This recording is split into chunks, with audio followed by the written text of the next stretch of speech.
અંકલેશ્વર સ્થિત નિરાંતનગર સોસાયટીમાં કેવડા ત્રીજની પૂજા કરાઈ। નિરાંતનગર સોસાયટીમાં કેવડા ત્રીજની પૂજા હરીશભાઈ પુરોહિત મહારાજે કરાવી હતી।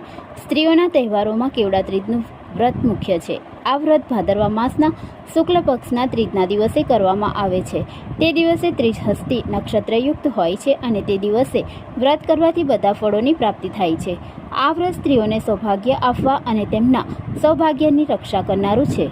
સ્ત્રીઓ આ દિવસે નિર્જળ ઉપવાસ કરે છે અને વિધિપૂર્વક શિવ પાર્વતીની પૂજા આરતી અને કેવડા ત્રીજના વ્રતની કથા સાંભળી તે શિવને પ્રાર્થના કરે છે કે મારો પતિ દીર્ઘાયુ બને, મારો સુહાગ અમર રહે।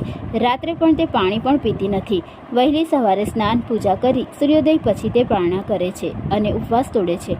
કુંવારી છોકરીઓ આ વ્રત દ્વારા એવું માંગે છે કે તેમનો ભાવિ પતિ સુંદર અને સુયોગ્ય હોય। ત્રીજના એક દિવસ પહેલા વિવાહિત સ્ત્રીઓ પોતાના હાથોમાં મહેંદી મૂકે છે।